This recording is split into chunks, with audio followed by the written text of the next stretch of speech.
지혜롭고 순결하라 라는 제목으로 하나님 말씀 선포합니다.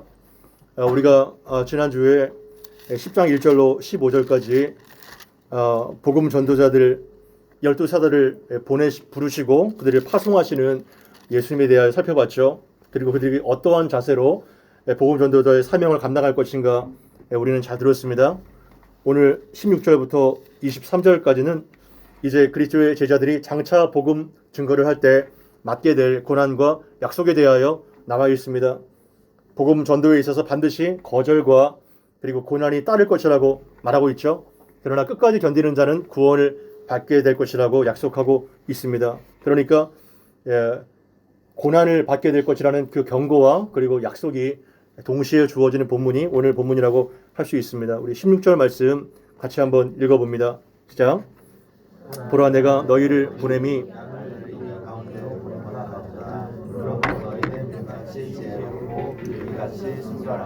아멘.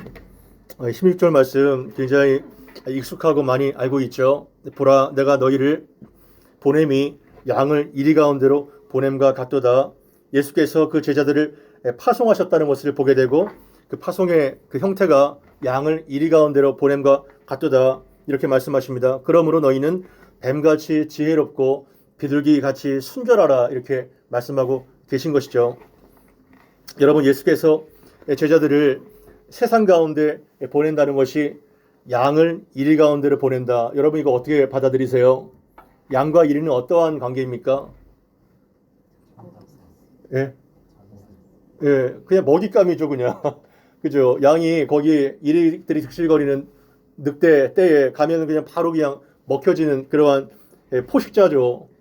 그게 얼마나 살벌하고 세상에 냉정하고 잔인함을 늑대를 통해서 보여주고 있습니까? 그러니까 예수께서 내가 너희를 파송함이 이리 때에 양을 보낸 것 같도다. 다 죽으란 얘기인가요? 굉장히 우리가 참 받아들이기가 어렵죠. 실제로 여러분들이 그리스도인으로서 세상 가운데 직장을 생활하고 또 비즈니스를 하고 어떤가요? 너무나도 살벌하죠. 정말 눈 떠 있어도 코백하는 세상, 그리스도인이 순진하다면 뼈도 못 추릴 것 같은 이러한 느낌이 들죠.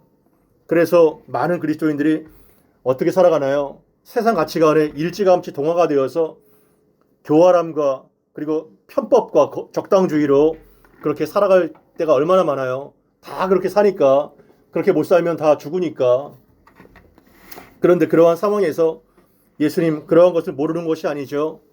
뱀같이 지혜롭고 비둘기같이 순결하라 이렇게 말씀을 하고 계신 것입니다. 이것은 적당하게 세상에서 눈치껏 살아가라는 처세술을 말하고 있는 것이 결코 아니에요. 뱀은 굉장히 부정적인 이미지입니다. 성경에서. 왜냐하면 사탄을 상징하고 있고 마귀를 뜻하죠. 그러나 여기에서는 그것이 아닙니다. 예수께서 어떠한 그 유대의 경언을 사용하시냐면 예수님 당시 미드라시에 보게 되면 이렇게 기록되고 있습니다. 너희는 내게 대하여 내는 하나님을 말하죠. 비둘기같이 순결하지만 이교도에 대해서는 뱀같이 지혜로우라. 이 미드라시를 통해서 이 경언을 말씀하고 계신 것입니다. 그러니까 당시 유대 사회에서 뱀은 지혜의 상징이었죠. 뱀은 매우 어떤가요? 신중하고 조심성이 있게 기민하게 이렇게 움직여서 정확한 그 목표 지점, 그 먹잇감을 그 판단력과 분별력으로 그냥 딱 몰아채지 않습니까? 뱀이 다리가 있나요? 뭐 손이 있나요? 아무것도 없어요. 뭐만 있어요, 뱀은요? 머리하고 몸뚱이밖에 없어요. 머리하고 몸뚱이밖에 없는 상황에서 굉장히 기민하게 정확한 판단력과 그리고 분별력을 가지고 행동하고 있는 것을 보게 되죠. 뱀이 없는 곳이 없습니다. 온 천지 어떠한 기후 조건에서 다 탁월한 적응력으로 살아갈 수가 있는 것이죠. 그 기가 막힌 생존력과 탁월한 지혜가 바로 뱀에서 우리가 배워야 될 것이라는 것입니다. 그것이 이리때 속에서 사는 방법이죠. 그러나 뱀같이 지혜롭기만 한다면 우리는 어떠한 취급을 받을까요? 굉장히 교활하고 그리고 이기적이고 그리고 야비한 자로 취급될 것입니다. 그래서 비둘기 같이 순결하라 이 두 가지가 같이 균형을 가져야 되는 것이죠. 모순처럼 보이죠. 어떻게 뱀처럼 지혜로우면서 비둘기처럼 순결하냐. 이게 도대체 안 맞는 것 같아요. 그러나 그 두 가지를 절묘하게 지녀야 그 양들이 이리떼 속에서 살아간다는 것을 우리가 알게 되는 것입니다. 아멘. 한 가지로 치우치면 안 돼요. 물론 많은 그리스도인들이 이 두 가지 긴장 상태를 견딜 수 없어 합니다. 이 두 가지 긴장 상태가 아니라 어떠한 한 가지에 속해야 마음이 편하게 생각해요. 그것이 우리의 유혹이에요. 이것도 저것도 아닌 거예요. 이렇게 살다 보니까 뭐 이것도 아니고 저것도 아니고 죽이면 죽, 밥이면 밥 이렇게 돼야 되는데 이건 죽도 밥도 아닌 거예요. 예. 그러니까 많은 교회 역사 속에서 이거를 회피하고자 세상과 동화가 되거나 아니면 회피하거나 그래 중세의 수도원주의가 많이 활발했잖아요. 아예 속세를 떠나가지고 우리끼리 살자. 이것이 그냥 신앙의 개토화가 되는 것이죠. 그거는 아니에요. 그냥 소금끼리만 그냥 뭉쳐있는 거죠. 소금덩이가. 그거는 하나님께서 원하시는 것이 아닙니다. 또한 세상에 동화가 되어서 이스라엘처럼 가나안화가 되는 거예요. 가나안화. 이것도 또한 더 아니죠. 둘 다 바르지 않습니다. 소금쟁이 보셨나요? 소금쟁이. 죄송하지만 이거 좀 꺼주시겠어요? 예, 매캐한 냄새가 나네요. 예. 예. 좀 날씨가 덥기는 하죠. 저 뒤에 것만 틀으셔도 될 것 같은데요. 그죠? 오랜만에 트다 보니까 곰팡이 매캐한 냄새가 나. 이거 한번 예, 꺼주시면 좋겠어요. 예, 감사합니다. 여기 문화공원을 가니까 소금쟁이들이 살더라고요. 제 시골에 어렸을 때 소금쟁이들 너무 많았죠. 소금쟁이 어때요? 물 속에 이렇게 떠다녀요. 픽픽픽. 엄청나게 그냥 팍팍 뜁니다. 근데 물에 빠져요, 안 빠져요? 물에 안 빠져요.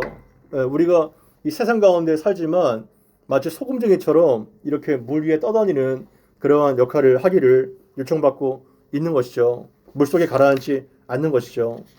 그리고 로마서 16장 19절 말씀 같이 한번 빨리 펴보시겠어요? 로마서 16장 19절 말씀 성경을 이리저리 좀 찾겠습니다.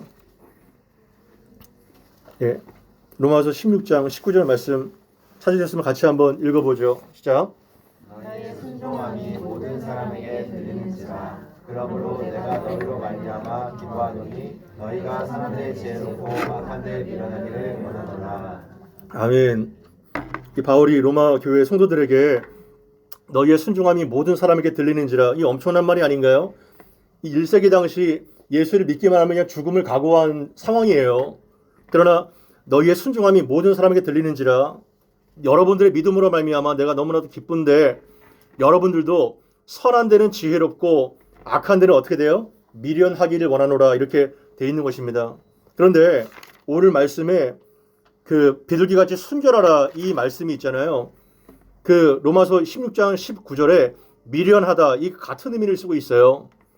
그래서 아케라이오스라는 같은 단어가 여기 사용되는 것이죠. 그러니까 정리하자면 바울이 로마 교회 성도들이 핍박 가운데 악한 세상을 살아갈 때 너희들도 지혜롭고 순결하게 원한다 이렇게 말하는 것을 알 수 있겠죠.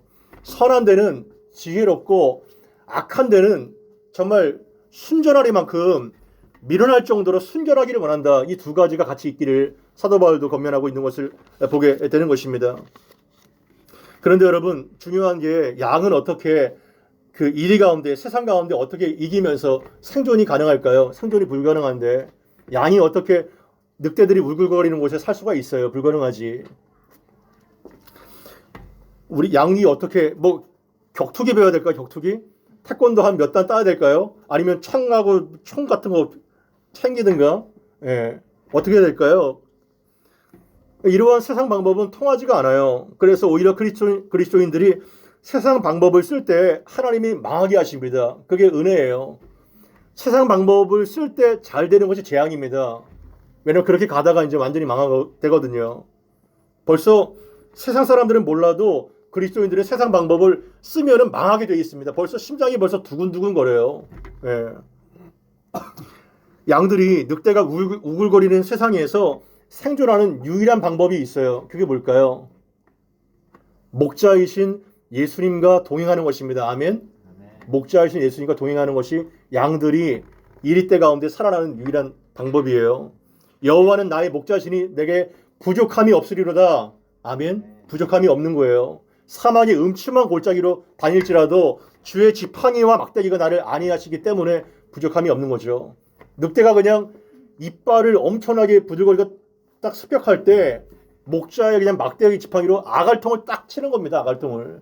머리통을 박살내는 거예요. 목자가. 양이 뭐 이빨이 있어요. 발톱이 있어요. 예, 목자가 가까이 있으니까 얼씬도 하지 못하죠. 그래서 선한 목자 되신 주님과 항상 붙어 다니기를 바랍니다. 그게 우리가 이 악한 세상에서 사는 방법이죠. 예수님은 제자들에게 너희가 세상에서 죽던 말건 그냥 가라. 너희가 가는 곳이 이리 때 가는 것 똑같다 이렇게 말씀하시지 않아요. 그렇게 무책임하지 않습니다. 문제는 뭔가요? 우리가 부딪혀 보지도 않고 지레의 겁을 먹고 세상과 타협해서 알아서 기는 것이 문제죠. 그냥 한두 번 하고 포기해버립니다. 그 긴장과 두려움을 간직한 채 버틸 때 자기가 오히려 위대한 선교적인 도구로 쓰임받는 것을 깨닫게 되는 거예요. 자기도 신기할 정도로. 마태복음 28장 18절에서 20절까지를 보게 되면 마태복음 제일 마지막이에요. 마태복음 28장 18절부터 20절까지 같이 한번 읽어보겠습니다. 시작. 예수께서 나와 말씀하여 이르시되 하늘과 땅의 모든 권세를 내게 주셨으니 그러므로 너희는 가서 모든 민족을 제자로 삼아 아버지와 아들과 성령의 이름으로 세례를 베풀고 내가 너희에게 분부한 모든 것을 가르쳐 지키게 하라. 볼지어다 내가 세상 끝날까지 항상 함께 있으리라 하시니라. 아멘. 예수님 보세요. 가라고만 하지 않고 항상 함께 하시겠다고 말씀하시죠. 하늘과 땅의 모든 권세를 누구에게 주셨다는 거예요? 성부 하나님께서 아들에게 주셨다는 거예요. 여러분 모든 권세입니다. 모든 권세. 아멘. 엄청난 모든 권세를 아들에게 다 위임하셨어요. 그러니까 세상의 모든 권력의 가장 꼭대기가 누구라는 거예요? 바로 아들 예수라는 겁니다. 모든 것을 다 그분께서 가지셨기 때문에 너희는 가서 누가 가라는 거예요? 예수께서 가라는 것이죠. 그러면 그분이 너희의 삶을 책임져 주신다는 것이 포함되어 있는 겁니다. 모든 민족으로 제자를 삼아서 삼위 하나님의 이름으로 세례를 주고 내가 너희에게 분부한 모든 것을 가르쳐 지키게 하라. 지킬 때까지 가르치라는 거. 지킬 때까지. 지킬 때까지 가르치라는 거예요. 볼지어다 내가 세상 끝날 마지막 재림 때까지 너희와 어떻게 해요? 항상 함께 있으리라. 아멘. 항상 함께 있으리라. 이것만 여러분 마음에 꽂히면요. 그게 끝난 거예요. 목자 되신 예수님께서 내가 어딜 가든지 항상 함께 계신다면 그 끝난 거 아닌가요? 그 인생 완벽히 보호가 되는 것이 아닌가요? 그래서 오히려 이 말씀이 우리 마음에 제대로 박힐 때 우리는 안심할 수 있는 거예요. 어떤 상황에서든지. 그러한 과정을 통해서 양들에게 할 말을 성령께서 주시는데요. 양들의 그 설득과 복음을 통해서 늑대가 어떻게 돼요? 늑대가 변화가 되는 거예요. 늑대가 그 과정을 통해서 발톱이 빠지고 이빨이 빠지고 나중에 양들이 늑대와 함께 춤을 출 겁니다. 늑대와 함께 춤을. 예? 그러한 과정을 통해서 늑대들이 변화가 되는 거예요. 이빨이 빠지고 발톱이 빠지면서. 예수 믿기 전에는 얼마나 사납고 얼마나 폭력적인 인간들이 많아요. 눈에 막 보면은 살기가 등등하지 않습니까? 예. 그리고 막 그냥 이 험난하고 기만한 세상, 예, 내가 속는가 해봐라 하면서 그냥 눈에 그냥 경계심이 가득해요.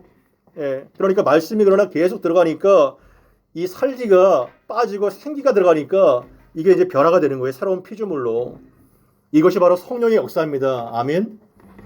우리가 그런 전력이 있지 않나요? 그죠? 우리도 과거에 다 늑대들이었잖아요. 그죠? 예쁜 늑대인 거, 뭐 멋있는 늑대가 한 거 없이 다 양들로 변화가 된 거예요. 그리스도의 성령으로 인해서.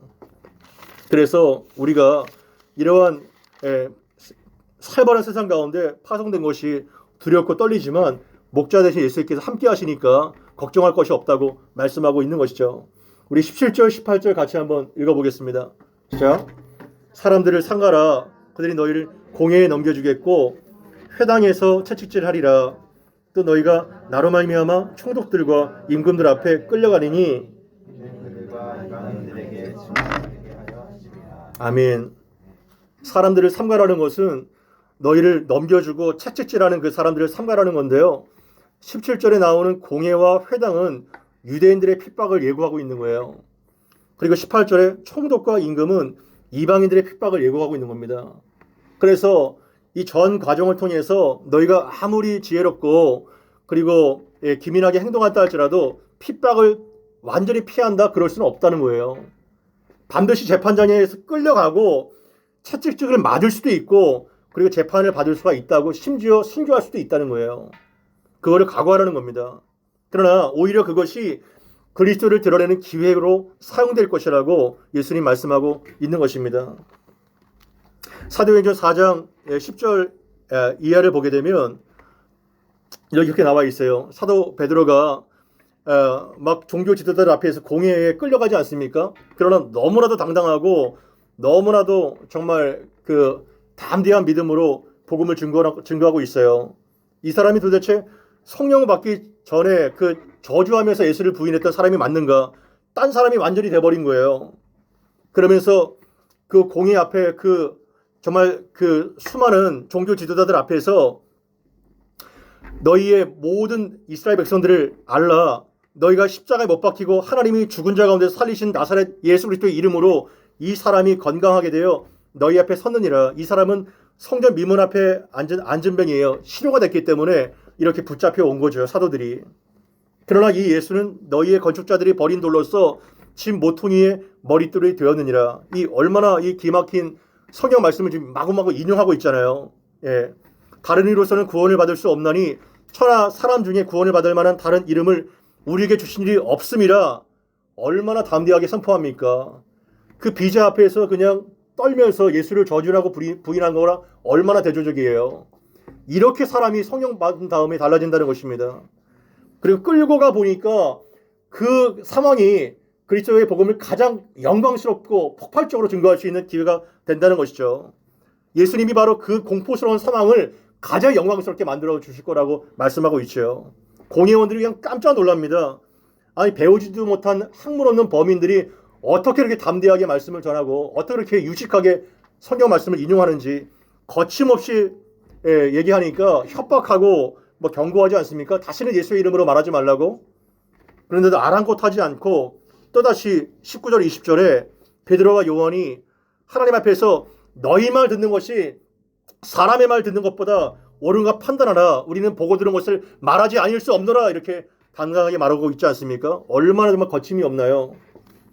그렇기 때문에 가장 위험하고 가장 위태한 상황에서 복음이 역설적으로 가장 찬란하게 폭발될 수 있다는 것을 예수께서 알려주시는 것이죠. 그러면서 가장 위험한 상황에서 예수를 의지할 때 마치 폭탄의 뇌관이 터뜨려질 때 모든 사람들을 다 죽이는 것처럼 폭발적인 성령의 역사가 강력하게 나타나는 것을 보게 되는 것이죠. 그래서 우리는 두려움을 가질 필요가 없다는 것을 이 말씀을 통해서 알게 되는 것이죠.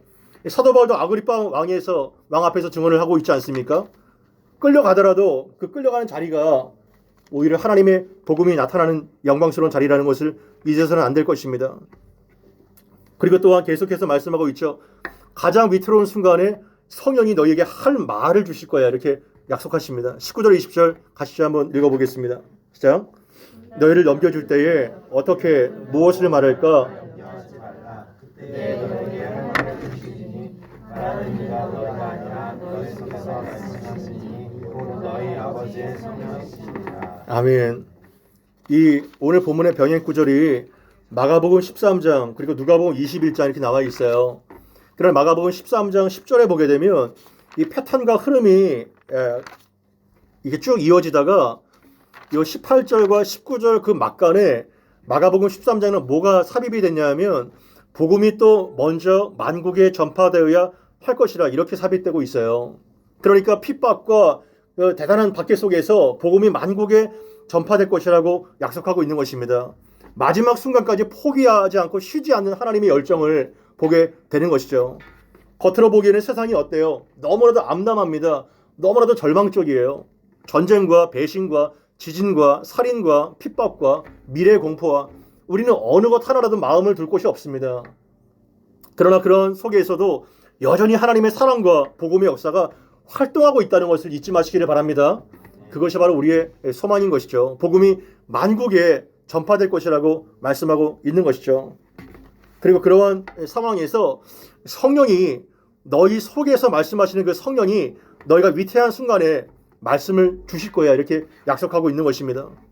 요한복음 14장 26절에 보혜사 곧 아버지께서 내 이름으로 보내실 성령 그가 너희에게 모든 것을 가르치시고 또한 너희에게 말한 모든 것을 생각나게 하리라. 아멘. 굉장히 중요한 말씀인 거예요.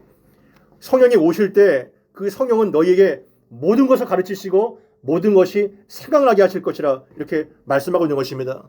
여러분 우리가 왜 말씀을 계속 지속적으로 듣죠? 말씀마다 노출이 되죠? 왜 암송하죠? 왜 묵상하죠?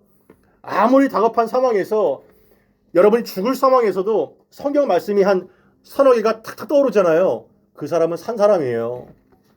아무리 죽을 상황에서 내가 너와 함께하리라 내가 너를 보내리라 이 말씀이 아무리 위급한 상황에서 서너 개의 말씀이 딱 떠오를 때 그 사람은 산 사람이에요.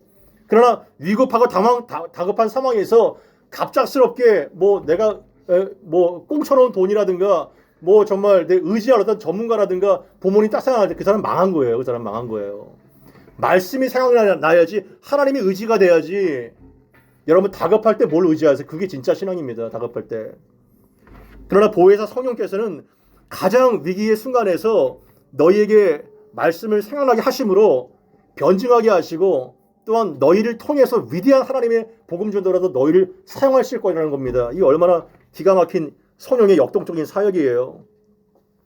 성령은 어떠한 영이에요? 진리의 영입니다. 진리의 영. 진리의 영. 말씀과 더불어 말씀과 함께 역사하는 것이 바로 성령이에요. 그래서 하나님의 말씀이 명확하게 떠오르게 되고 그때그때 분별력과 판단력을 말씀 가운데 주셔서 담대하게 증언하게 하신다는 것이죠. 저도 설교하고 강의하고 뭐 전도할 때 성령이 저를 통해서 말씀하신다는 것이 많이 경험됩니다. 죄송합니다. 조금 그냥 가끔가다 많이는 아니고 근데 너무 그냥 미흡하고 준비가 허접하고 뭐 건강이 지치고 마음이 힘들 때 또 본문이 너무나도 어렵고 복잡할 때 도대체 이 말씀 속에서 뭐가 나올까? 참아 이게 뭐 그냥 바로 내려오는 게 아닌가? 이럴 때가 뭐 많아요. 그러나 막상 이 단에서도 입을 벌리면 성령께서 저를 통해서 마구마구 막 논리가 전개되는 거예요. 이상하지 않아요? 이것이 바로 설교자의 낭만이고 파워입니다. 내가 하는 것이 아니라 성령께서 나를 통해서 너희 속에서 말씀하시는 이 너희 아버지의 성령 이렇게 말씀하시는 것이죠. 그러니까 미련한 저를 계속 사용하시는 것입니다. 여러분들도 이렇게 사용되는 것을 보게 되실 거예요. 그래서 고린도전서 2장 4절에서 5절에 보게 되면 한번 찾아보시죠. 고린도전서 2장 4절에서 5절입니다. 같이 한번 읽어봅시다. 시작. 내 말과 내 전도함이 설득력 있는 지혜의 말로 하지 아니하고 다만 성령의 나타남과 능력으로 하여 너희 믿음이 사람의 지혜에 있지 아니하고 다만 하나님의 능력에 있게 하려 하이노라. 아멘. 이 정말 너무나도 귀한 말씀이죠. 사도 바울이 고린도에서 복음을 전도할 때 얼마나 두렵고 떨었나요? 그러나 내 말과 나의 전도함이 그 엄청난 석학이 설득력 있는 지혜의 말로 하지 않았다는 겁니다. 사람이 말로 설득이 돼요? 사람이 엄청난 논리와 그 지식으로 설득이 됩니까? 안 돼요, 여러분. 다만 성령의 나타남과 그 능력이 있을 때 성령이 할 말도 주시고 성령이 사람의 마음도 열어주시는 거예요. 제가 이렇게 보입니다. 대충은 어떤 사람이 말씀에 쭉쭉 빨려들고 어떤 사람 말씀이 튕겨나가는지. 말씀이 들려요, 여러분? 하나님 말씀이 들려요? 말씀을 듣는 자는 살아나게 될 것입니다. 영혼이. 그러나 말씀이 안 들리거나 귀가 막혀 있거나 말씀이 역사하지 않으면 영혼이 말라 죽어요. 말라 죽는 겁니다. 영혼이. 말씀이 안 들리면. 이거는 강의가 아니에요. 좋은 말이 아닙니다. 생명 자체입니다. 생명 자체. 생활 속에서 그리고 일상 속에서 여러분들의 생각이 뭐로 차 있어요? 뭐로 차 있어요? 생각 속에서, 일상 속에서요? 말씀으로 차 있어야 돼요. 성령으로 차 있어야 됩니다. 여러분 성령 충만은 어떤 충만이에요? 말씀 충만인 거예요. 그분이 진리의 영이기 때문에 말씀 충만은 성령 충만인 것입니다. 그래서 그 말씀이 나를 지배해서 내가 어떠한 일을 하든지 간에 말씀이 워킹되고 말씀이 어플라이 되는 그런 삶을 살게 되는 거예요. 학생이든 비즈니스를 하든 뭘 하든지 간에. 그래서 나는 말씀의 지배를 받는가 굉장히 중요한 것입니다. 그래서 성령 충만한 삶이 가장 중요한 전신갑주를 입는 거예요. 이 말세의 때에. 요한복음 15장 7절 8절 말씀 같이 한번 읽어보겠습니다. 요한복음 15장 7절 8절 말씀 같이 한번 읽어보겠습니다. 요한복음 15장 7절 8절 말씀입니다. 시작. 너희가 내 안에 거하고 내 말이 너희 안에 거하면 무엇이든지 원하는 대로 구하라. 그리하면 이루으리라. 너희가 열매를 많이 맺으면 내 아버지께서 영광을 받을 것이요 너희는 내 제자가 되리라. 아멘. 너무 중요한 말씀이죠. 너희가 제자들에게 내 안에 거하고, 예수님 죽기 바로 직전에 하신 말씀이에요. 죽기 바로 직전에 너희가 내 안에 거하고 그리고 내가 너희 안에 거하면 이렇게 될 것 같죠? 그렇게 말씀을 안 하세요. 너희가 내 안에 거하고 내 말이 너희 안에 거하면. 아멘. 굉장히 중요한 말씀이에요. 그러니까 예수 안에 거한다는 것은 무슨 뜻이에요? 예수님 말씀 안에 거한다는 겁니다. 말씀 안에. 그래서 말씀이 생명이라는 거예요. 말씀을 들어야 된다는 거예요. 말씀을 통해서 우리가 전인격적으로 변화가 돼야 된다는 겁니다. 그래서 예수의 말씀이 너희 안에 거하면 어떻게 약속하세요? 무엇이든지 원하는 대로 구하라. 이 엄청난 170표 아닌가요? 무엇이든지 원하는 대로 구하라. 여러분 이렇게 말씀하시는 하나님이 계신가요? 없어요. 그러나 무엇인지 원하는 대로 구하라는 거예요. 여기에 방점을 찍어야 됩니다. 우리는 그 뒤에 그 말을 통해서 뭐 어떻게 다 이루어져 이렇게 얘기하죠. 그러하면 이루리라. 안 이루어지니까. 그러나 너희가 얻지 못하는 것은 구하지 않기 때문이라고 성경은 말씀하고 있어요. 응답되고 안 되고는 하나님의 주권입니다. 그러나 기도하는 것 자체가 이미 응답받았다는 증거예요. 기도하세요. 무엇이든지 원하는 대로 주신다고 약속하셨잖아요. 그럼 우리는 무엇이든지 다 구할 수 있다는 겁니다. 말씀 가운데서. 그러면 여러분들의 인생을 통해서 엄청난 열매가 맺혀진다는 거예요. 아멘. 상상할 수 없는 많은 열매가 맺혀진다는 겁니다. 한 사람이 천과 만을 감당할 수 있다는 거예요. 한 사람이 천과 만을. 그래서 내 아버지께서 영광을 받게 될 것이고 너희가 내 제자가 되리라. 열매를 많이 맺어야 너희가 내 제자가 된다는 말이 아니에요. 이미 제자입니다. 그러나 그 열매를 통해서 너희가 내 제자됨이 나타나게 된다는 것이 세상 가운데 보여진다는 거예요. 그것이 확증된다는 거예요. 제자됨이. 저는 여러분들의 인생을 통해서 엄청난 열매가, 상상할 수 없는 열매가 맺혀지게 되기를 바랍니다. 그러한 인생을 살아가야 되지 않겠나요? 이 한평생 2번 사는 것도 아닌데 자기만 그냥 배부르다가 자기 가족만 배부르다가 그 얼마나 안타까워요. 비참한 인생 아니에요. 우리가 왜 태어났어요? 왜 무엇 때문에 살아요? 이 열매 맺는 인생을 살아가야지. 그래서 정말 그 성령께서 인도하는 삶을 살아갈 때 얼마나 다이내믹하고 열매를 맺게 되는지 모릅니다. 그러나 예수께서는요 얼마나 정직하게 그 미래의 끔찍한 사건도 말씀하시는지 우리 21절 22절 같이 한번 읽어보겠습니다. 시작. 장차 형제가 형제를 아버지가 자식을 죽는 데에 내주며 자식들이 부모를 대적하여 죽게 하리라. 또 너희가 내 이름으로 말미암아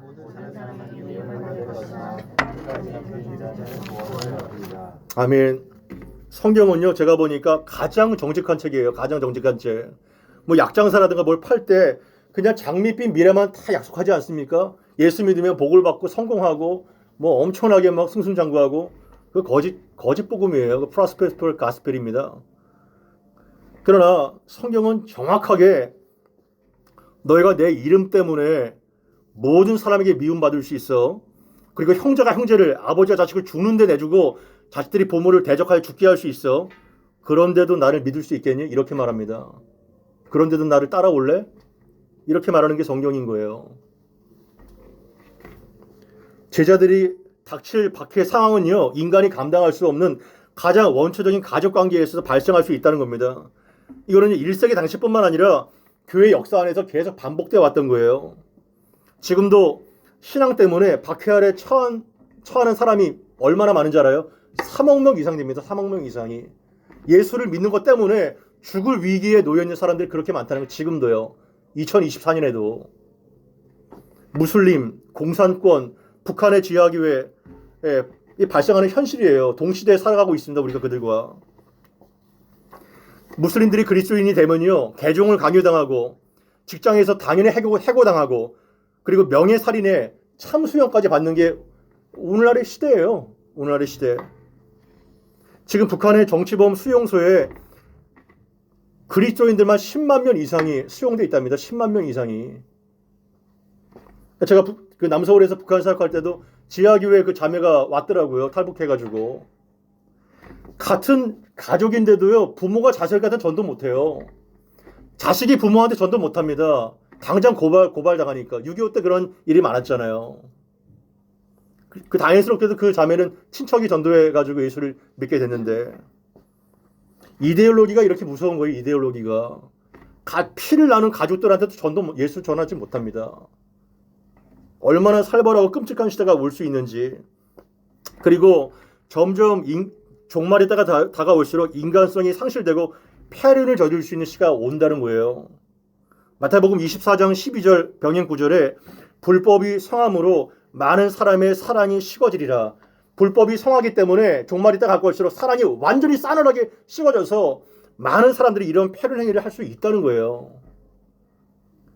현대인들의 우상이 뭡니까? 우상. 답이 다를 수 있겠죠. 제가 보니까 첫 번째가 돈이에요.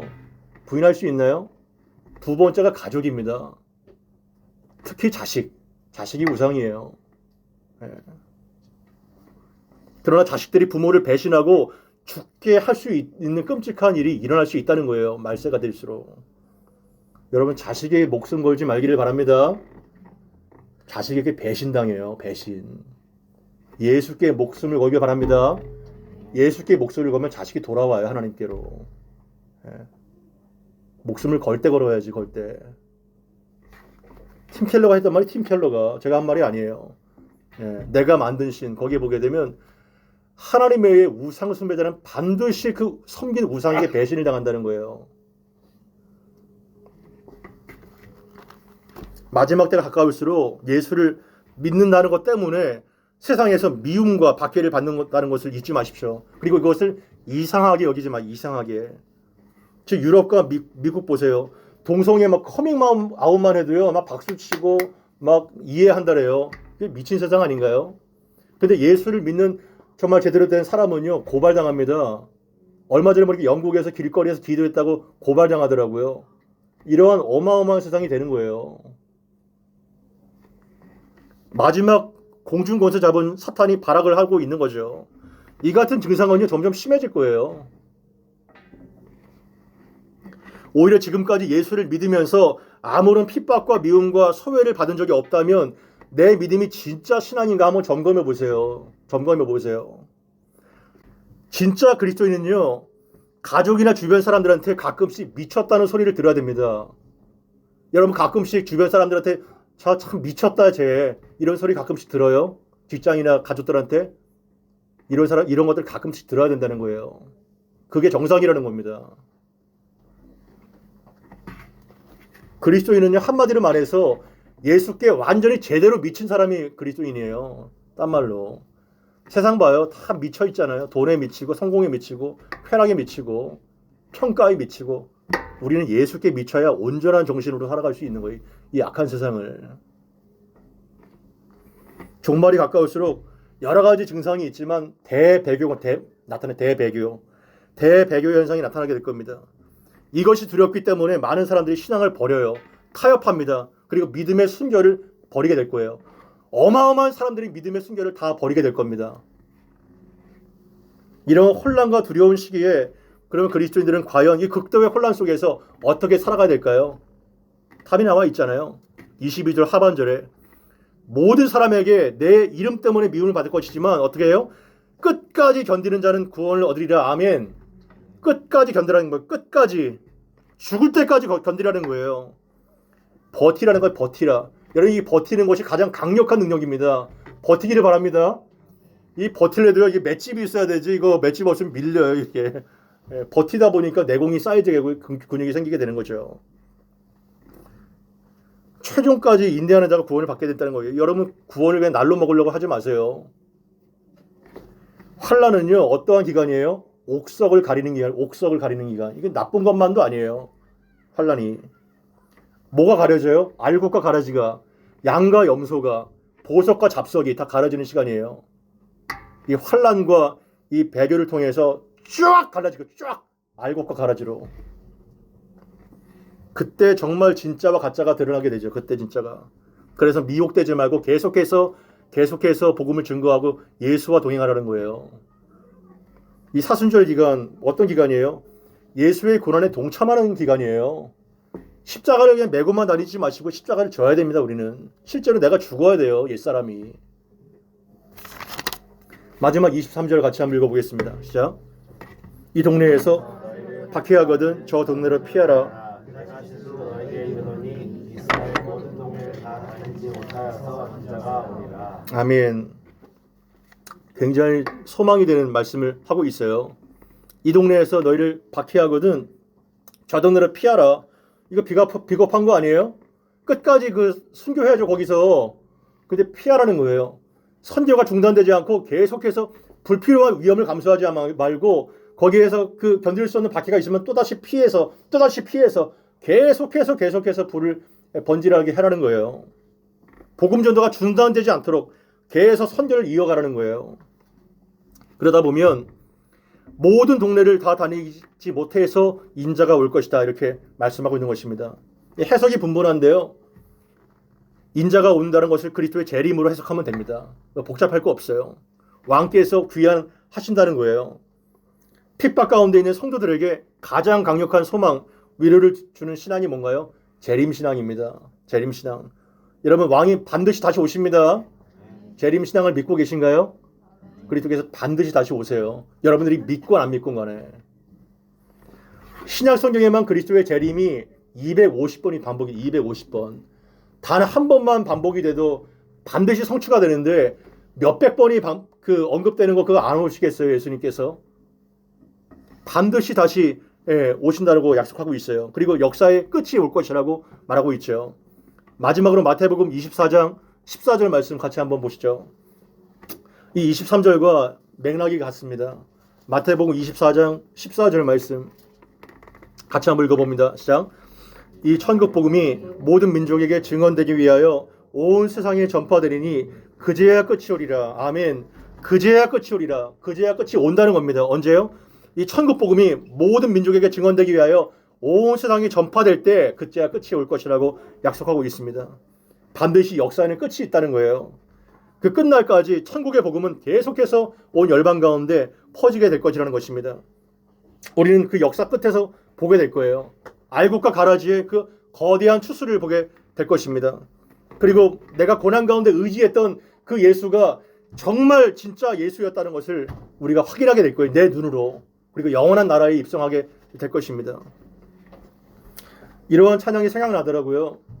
세상은 들리고 사람들은 변하여도 나는 주를 섬기리. 아멘. 주님의 사랑은 영원히 변하지 않네. 나는 주를 섬기실래. 오직 믿음으로 내가 살리라. 오직 의인은 믿음으로 말미암아 살리라. 아멘. 세상 흔들리고 사람들 변화해도요 나는 주를 섬기리.